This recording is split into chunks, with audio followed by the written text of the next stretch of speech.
नाजरीन, इस वक्त एक बड़ी खबर सामने आ रही है। आपको बता दें कि पटना साहिब में लड़ पड़े दो बीजेपी लीडरों के हामी। मरकजी वजीर रविशंकर प्रसाद पटना साहिब पहुंचे तो वहां उनका वालहाना इस्तकबाल हामियों ने किया। हुजूम में राज्यसभा रुकन आर.के. सिन्हा के हामी भी थे मौजूद। सिन्हा के हामियों ने रविशंकर की मुखालफत की। नाज़रीन, आपको इस वक्त की बड़ी खबर बता रहे हैं। पटना साहिब में बीजेपी के दो लीडरों के हामी आपस में भिड़ गए। मरकजी वजीर रविशंकर प्रसाद पटना साहिब पहुंचे तो वहां उनका वालहाना इस्तकबाल किया गया। हुजूम में राज्यसभा रुकन आर.के. सिन्हा के हामी भी मौजूद थे और सिन्हा के हामियों ने रविशंकर की मुखालफत की।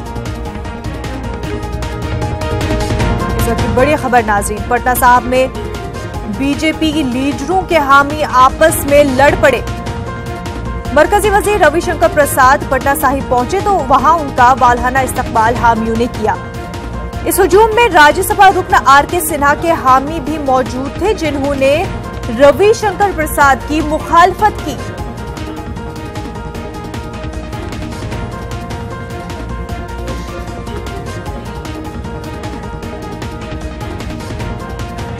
नाजरीन, अब अपने टीवी स्क्रीन पर देख सकते हैं कि किस तरह से बीजेपी के दो लीडर आपस में ही भिड़ पड़े। मरकजी वजीर रविशंकर प्रसाद पटना साहिब पहुंचे जहां पर उनका वालहाना इस्तकबाल किया उनके हामियों ने, पर इस हुजूम में राज्यसभा रुकन आर.के. सिन्हा के हामी भी मौजूद थे और उन्होंने रविशंकर प्रसाद की मुखालफत की और इसी बीच दोनों लीडरों के हामी जो है आपस में ही लड़ पड़े। आप अपने टीवी स्क्रीन पर तस्वीरों में साफ तौर पर देख सकते हैं कि किस तरह से दोनों लीडरों के हामी जो है आपस में ही भिड़ गए हैं।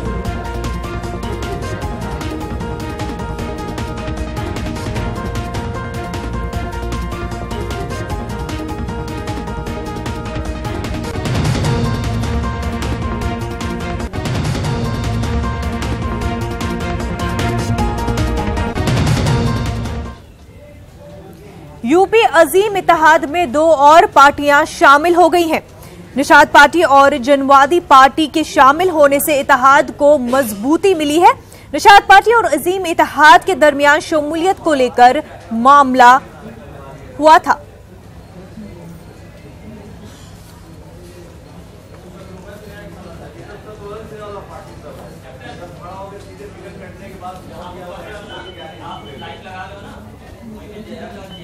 महाराष्ट्र में कांग्रेस ने अपने स्टार कैंपेनर्स की लिस्ट निकाली है। आपको बता दें, इस लिस्ट में सोनिया गांधी, राहुल गांधी और साथ ही साथ मनमोहन सिंह और गुलाम नबी आजाद भी चुनावी रैलियों से खिताब करेंगे। आपको ये भी बता दें कि इस स्टार कैंपेनर्स की लिस्ट में प्रियंका गांधी का नाम भी शामिल है, जबकि मुंबई कांग्रेस के सीनियर लीडर कृपाशंकर सिंह का नाम भी स्टार कैंपेनर्स की लिस्ट में मौजूद है।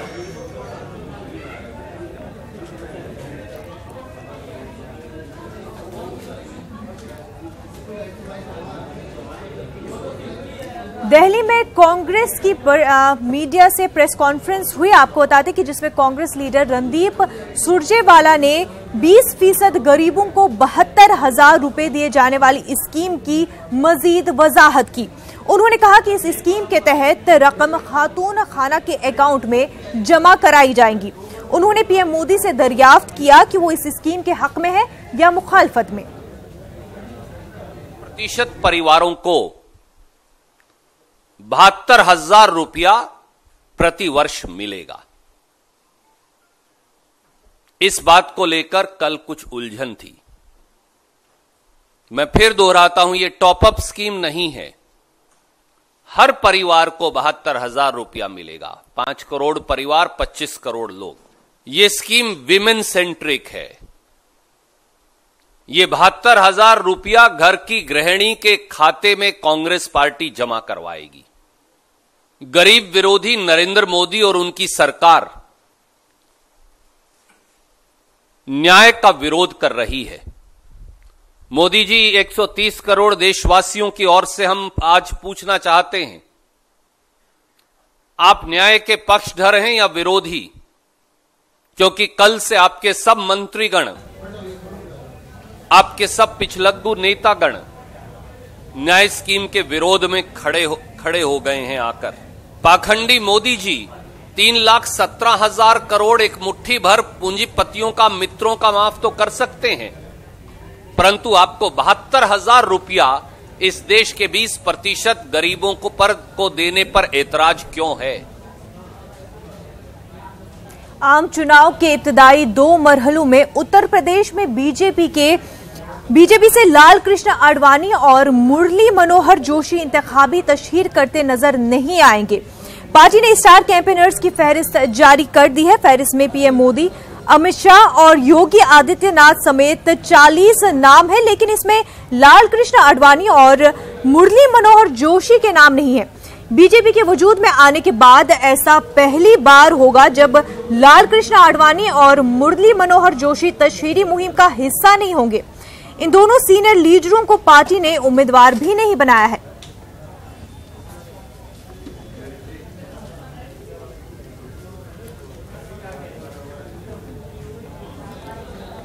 बीजेपी के स्टार प्रचारकों की फहरिस्त कुछ यूं है।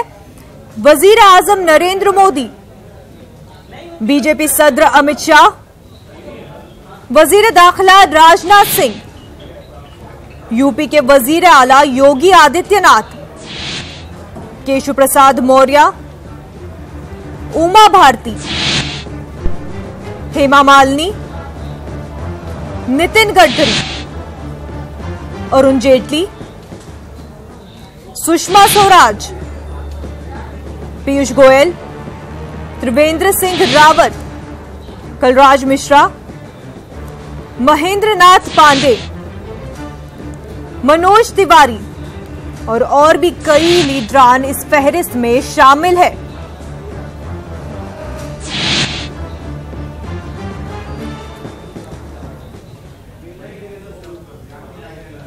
बीजेपी के सीनियर लीडर इंतखाबी सियासत से किनारा कशी इख्तियार करने जा रहे हैं। उन्होंने एक खत जारी किया है। मुरली मनोहर जोशी ने कानपुर या किसी दूसरी जगह से चुनाव न लड़ने की बात की है। इस खत में मुरली मनोहर जोशी ने लिखा है कि यह हिदायत आला क़यादत की जानिब से आई है, इसलिए वो कहीं से भी चुनाव नहीं लड़ना चाहते। भाजपा के शीर्ष नेता और कानपुर के सांसद मुरली मनोहर जोशी के चुनाव लड़ने को लेकर अटकलों पर विराम सा लगता नजर आ रहा है। उनके इस चिट्ठी ने कहीं ना कहीं खलबली मचा दी है। अब एक बात तो साफ दिख रही है कि ये चुनाव वो कानपुर से नहीं लड़ेंगे। अब ऐसे में सबसे बड़ा सवाल कि मुरली मनोहर जोशी का विकल्प कौन? वीडियो जर्नलिस्ट संदीप सविता के साथ अमित गंजू, न्यूज़ 18 कानपुर। अदाकारा उर्मिला मातोंडकर कांग्रेस में शामिल हो सकती हैं। बताया जा रहा है कि शुमाली मुंबई लोकसभा सीट से अदाकारा उर्मिला मातोंडकर कांग्रेस टिकट दे सकती है उनको। गोपाल शेट्टी से उर्मिला का हो सकता है मुकाबला। 2014 में यहां संजय निरुपम को शिकस्त का सामना करना पड़ा था। नाज़रीन, आपको सीधा ले चलते हैं राजस्थान, जहां पर कांग्रेस सदर राहुल गांधी खिताब कर रहे हैं।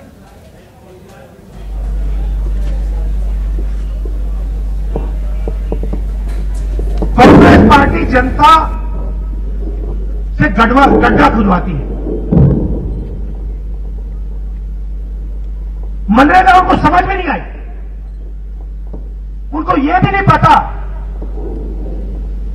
कि जब यूपीए की सरकार थी, मनरेगा ने, भोजन के अधिकार ने, किसान कर्जा माफी ने 14 करोड़ लोगों को गरीबी से निकाला। और जो हमने 10 साल में किया, मनरेगा ने किया, भोजन के अधिकार ने किया, अलग अलग स्कीम्स ने किया, किसान कर्जा माफी ने किया, उस सब को नरेंद्र मोदी जी ने 5 साल में खत्म कर दिया।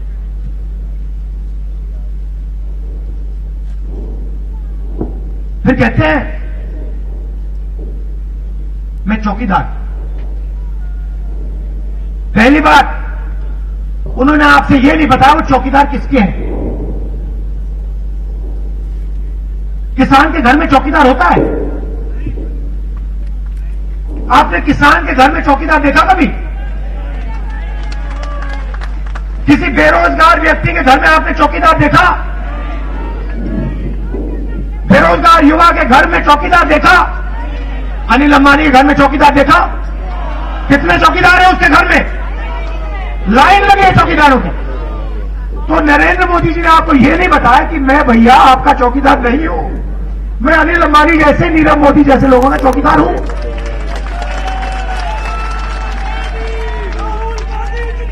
राफेल के बारे में थोड़ा सा बताना चाहता हूं। यहां पे एयरफोर्स की बेस है, मिग हवाई जहाज जिसने पाकिस्तान पे आक्रमण किया इस एयरफोर्स की एयरबेस पे, उसको बनाया किसने? हिंदुस्तान एरोनॉटिकल लिमिटेड कंपनी है, सरकारी कंपनी, 70 साल से हिंदुस्तान के लिए हवाई जहाज बना रही है। राजस्थान के युवा उन हवाई जहाजों को उड़ाते हैं, सीआरपीएफ के लोग शहीद होते हैं, आप देश की रक्षा करते हो। राफेल हवाई जहाज एयरफोर्स खरीदना चाहती थी, दुनिया का सबसे अच्छा हवाई जहाज है, हाई टेक्नोलॉजी हवाई जहाज। यूपीए सरकार ने 2 शर्तें रखी थी। पहली शर्त, हवाई जहाज हिंदुस्तान में बनाया जाएगा, हिंदुस्तान एरोनॉटिकल लिमिटेड सरकारी कंपनी बनाएगी और देश में अलग अलग प्रदेशों में फैक्ट्री लगेगी, राजस्थान के युवाओं को रोजगार मिलेगा,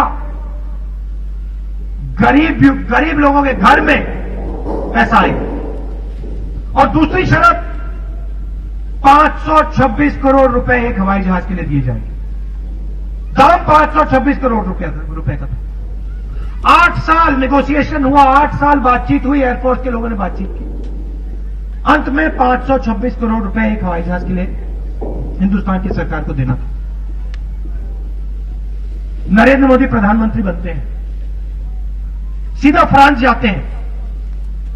आप पता लगाइए, उनके डेलीगेशन में अनिल अंबानी जी उनके साथ हैं। अनिल अंबानी ने हवाई जहाज नहीं बनाया कभी, जिंदगी में उसने हवाई जहाज नहीं बनाया। उल्टा 45,000 करोड़ रुपए का कर्जा है उस पर, हिंदुस्तान के बैंक से पैसा ले रखा, वापस नहीं देता है।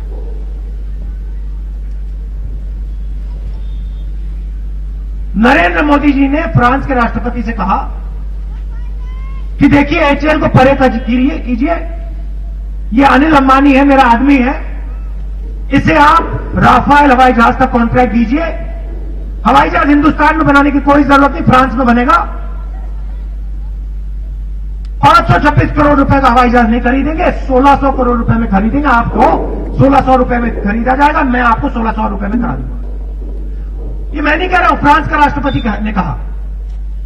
इंटरनेट पे जाइए, जो युवा हैं यहां, इंटरनेट पे जाइए, पता लगाइए। नाजरीन, बीजेपी मीडिया से खिताब कर रही है, आपको सीधा ले चलते हैं।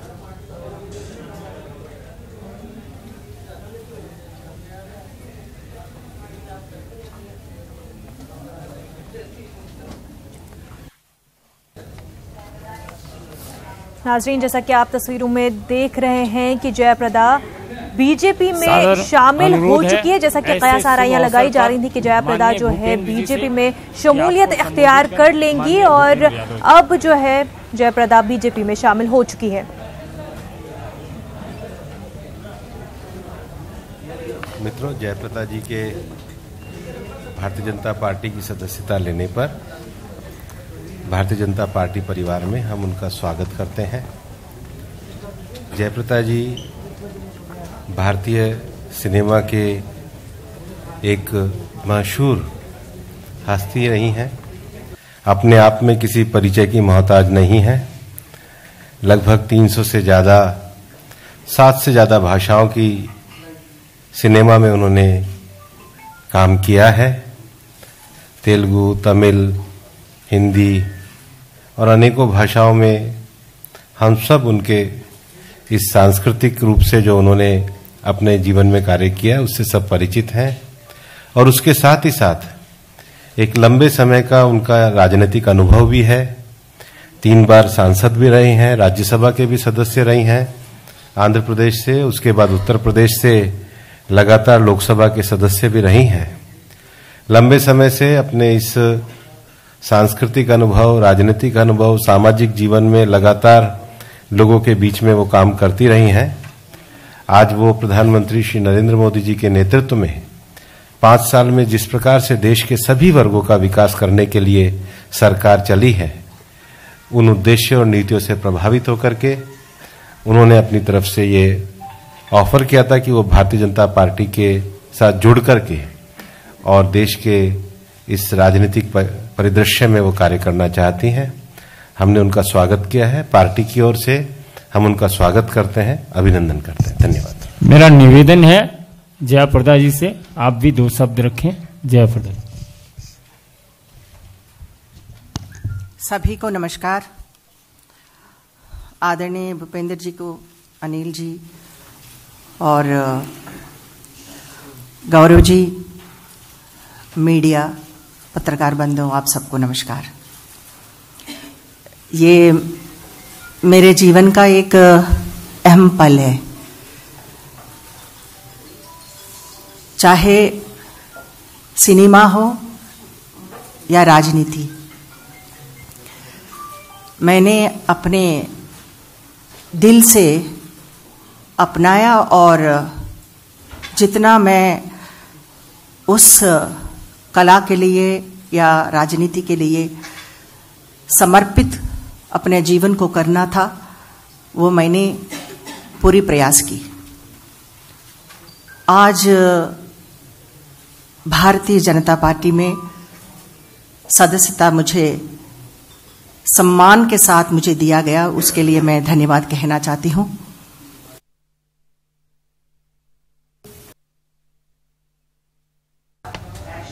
एनटीआर तेलुगु देशम में थी, उसके बाद चंद्रबाबू जी के साथ काम किए, उसके बाद मैं उत्तर प्रदेश में आई, आदरणीय मुलायम सिंह जी के साथ एसपी में काम करने का मौका मिला।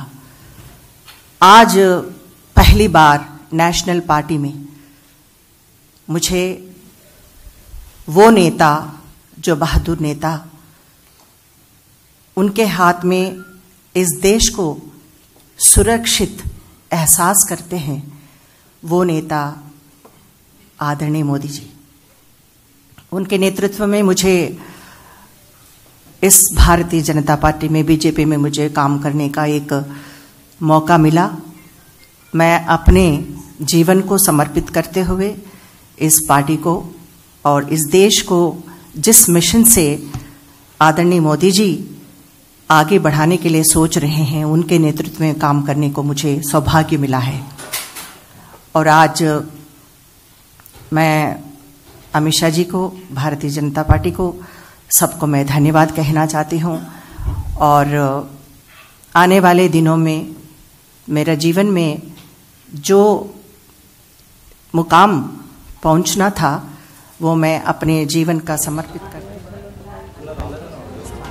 नाज़रीन, आज लोकसभा इंतखाबात के दूसरे मरहले के लिए पर्चे नामजदगी दाखिल करने का आखिरी दिन है। दूसरे मरहले के तहत 18 अप्रैल को 13 रियासतों में 97 सीटों पर वोट डाले जाएंगे। दूसरे मरहले में किन किन रियासतों की कितनी सीटों पर वोटिंग होनी है, ग्राफिक्स के जरिए नाज़रीन हम आपको बताते हैं।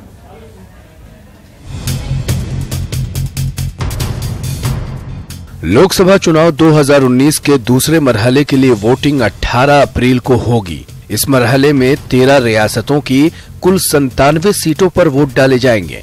जिन रियासतों में दूसरे मरहले के लिए वोट डाले जाएंगे वो ये हैं: तमिलनाडु की 39 सीटों पर वोट डाले जाएंगे, कर्नाटक की 14 सीटों पर वोटिंग होगी, महाराष्ट्र की 10 सीटों पर वोट डाले जाएंगे, उत्तर प्रदेश की 8 नशिस्तों पर हक रायदही का इस्तेमाल किया जाएगा, बिहार की 5 सीटों पर वोट डाले जाएंगे, वहीं आसाम की 5 नशिस्तों पर वोटिंग होगी, जबकि ओडिशा की 5 सीटों पर वोट डाले जाएंगे।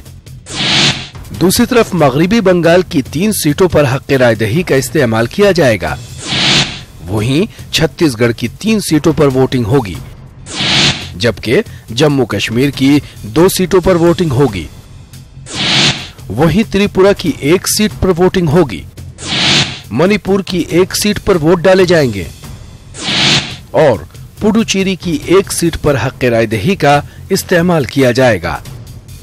Bureau report, news 18 Urdu. नाजरीन, कपिल सिब्बल इस वक्त मीडिया से खिताब कर रहे हैं, आपको सीधा ले चलते हैं। खजाने से चोरी कर लो, पार्टी को दे दो, उससे बड़ा अपराध क्या हो सकता है। इन्हीं शब्दों के साथ मैं आग्रह करूंगा कि टेप चलाया जाए, लाइट बंद कीजिए और टेप चलाया। लाइट बंद करो। आप इधर भी देख सकते हैं। लाइट अगर इधर हमने भी नहीं देखा, हम लोग भी देख पाए। लाइट बंद करें। लाइट बंद कीजिए प्लीज। अरे कोई है दरवाजे के पास?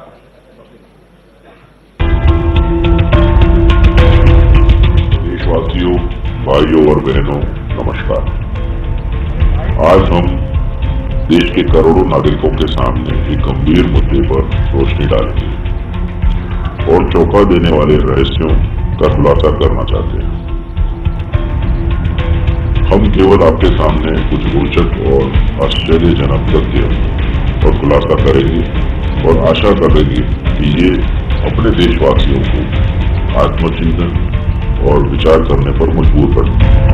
लेकिन हम सबसे पहले आप सबको बताना चाहते हैं कि हम हैं कौन और आपके साथ पर्दे के पीछे रह के सोशल मीडिया के माध्यम से संपर्क क्यों कर रहे हैं। हम हिंदुस्तानी हैं।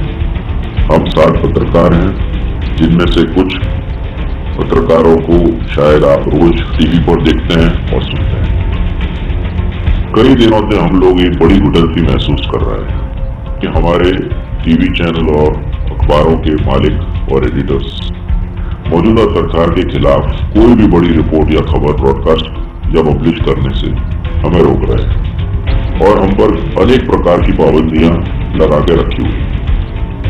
आजकल ये सब मेन स्ट्रीम मीडिया या कॉर्पोरेट कंट्रोल मीडिया में क्यों हो रहा है, इस पर कभी और चर्चा करें। हम हिंदुस्तानी एक बात स्पष्ट कर देना चाहते हैं कि हम में से कोई भी किसी भी राजनीतिक पार्टी से नहीं जुड़ा हुआ है और ना ही किसी तरह का किसी से भी हम पर प्रभाव या दबाव डाला गया है। मौजूदा सरकार की किसी भी तरह की आलोचना करना मतलब देशद्रोही या भ्रष्ट इंसान होने के 2002 फास्ट फॉरवर्ड कर रहे हैं ताकि टाइम वेस्ट नहीं।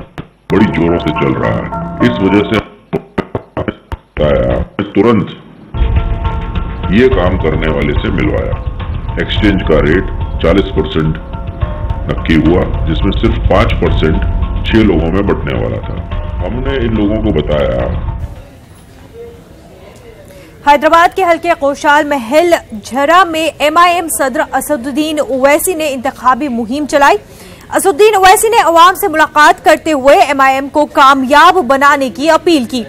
झरे में इंतखाबी जलसे से खिताब के दौरान असदुद्दीन ओवैसी ने वजीर आजम नरेंद्र मोदी पर कड़ी तनकीद की।